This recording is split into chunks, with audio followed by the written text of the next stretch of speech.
All right, that was a cool Carlisle Cathedral. Now we're going to head through this garden to the Carlisle Castle. Or at least starting at this garden.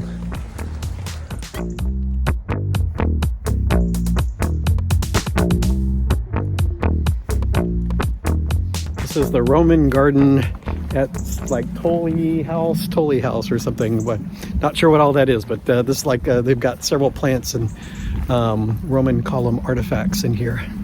So the Roman fort, I guess, is supposed to be down underneath it. Well, probably not down there, but down underneath there. Oh, look, there's a Telford gate of some type and a bunch of stones. Looks interesting. Maybe it's down there. The Tolley is it's a museum and art gallery here. The castle is right up through there. We're going to get over there, but they've got this Hadrian's Wall on the sidewalk. I'm not sure what that is. Maybe this is actually, we're going to walk the wall right down through here. We started from the east going west, and there's a bunch of things that say Chester, but Chester means fort. So, oh, here we are. We're down to Carlisle finally.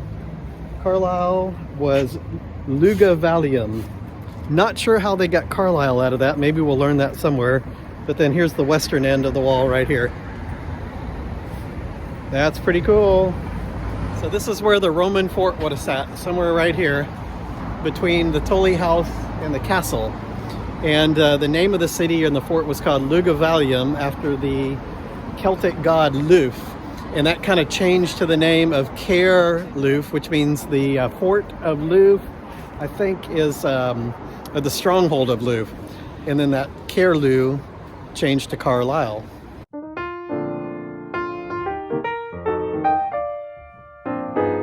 Carlisle Castle was built in 1092 by William Rufus, the son of William the Conqueror, on the site of Luguvalium's Roman fort.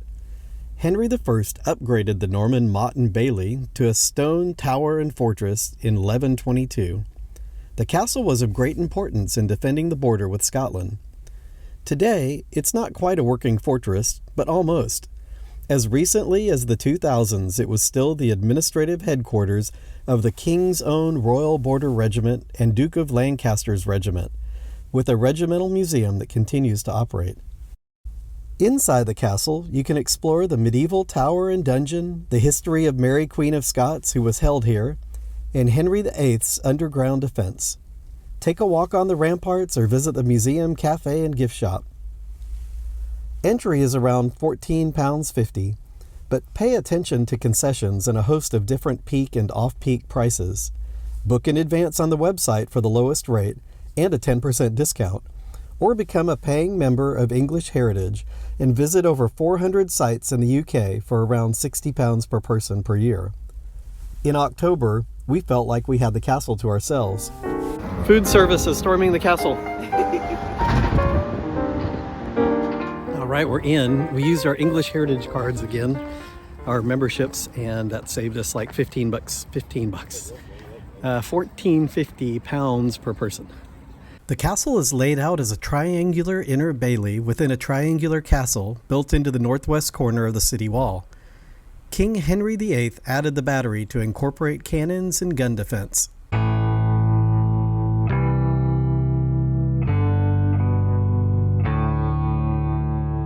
That's cool. Here's a 1500s tunnel to go out to the ditch where soldiers could fire cannons and pick people off that were trying to go into the ditch with muskets. Look at that. That's cool. And we could go down there even.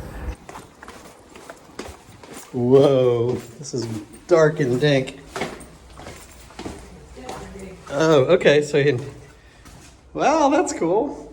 You can see into the ditch this way now. Pew, pew. Pew, pew, pew. Are you over there? I'm over here. It's getting very dark. I found you. Let's defend the ditch. I only see ditch. They said it was a lot deeper at one time, so right now you only see a wall, yeah. And the parade ground was lower. That was all. This all would have been lower.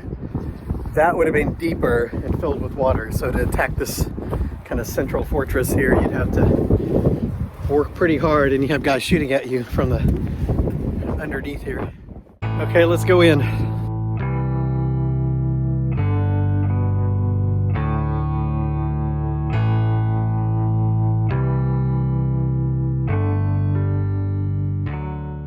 It's like a big central Norman tower, like Tower of London looking, except maybe a little shorter in this red brick.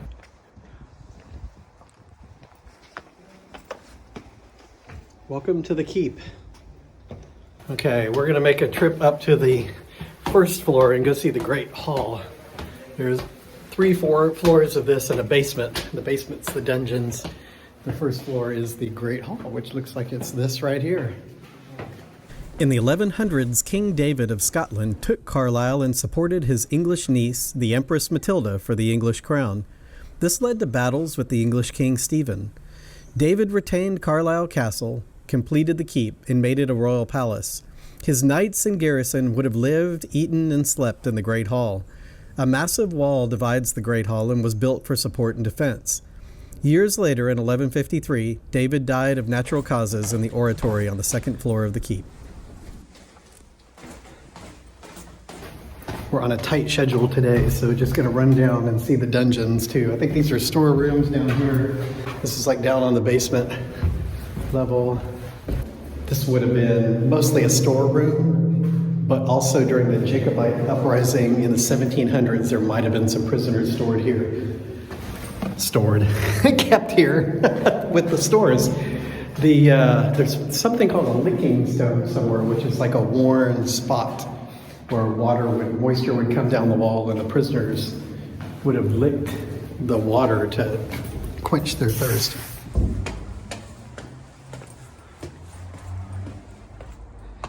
Mary, Queen of Scots, would have been imprisoned here for a few months in 1568. It was actually rebuilt for Queen Margaret, Edward Longshank's wife, and to a 3-story kind of palace tower with nice furnishings and good rooms for her, and then used for Mary, Queen of Scots. It's not that tower. It was actually this whole empty space I'm standing in. Here, the footings of it are left. There's originally a gatehouse here, but there's some footings here, and then what remains of maybe part of a staircase to go up. I think this is like the cutaway of the start of a staircase here. Ramparts. Okay, let's do it.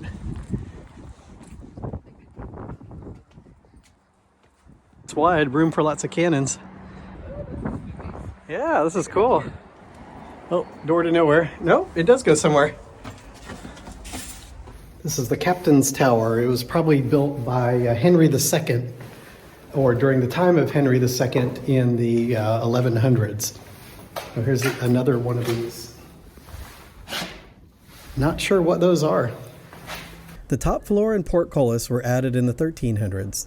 The sheriffs of Cumberland would have lived here and hosted kings like Edward I on royal visits. In later centuries, it was the official residence of the Lord Warden of the West March. A march is a kind of buffering borderland with uncertain control exerted by opposing powers. March has the same root as the word margin, and marchlands produce lords called marquesses. What is this? I don't know.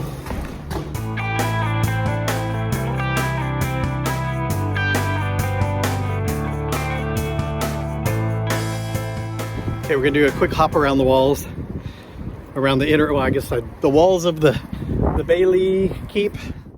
Carlisle and its castle have seen its share of battle and siege.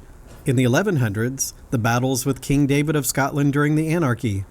In the 1200s, the First War of Scottish Independence. In the 1300s, the English invasion of Scotland. Battles of the Western March until the Union of the Crowns in the 1600s, and a siege by parliamentary forces in the English Civil War. The last of the battles took place in 1745, when Jacobites, supporting Bonnie Prince Charlie, seized the castle and continued marching south. The castle was soon recaptured and never saw battle again. Anyway, that was cool to see. A neat castle and keep. Worth a visit. Yeah, definitely worth a visit.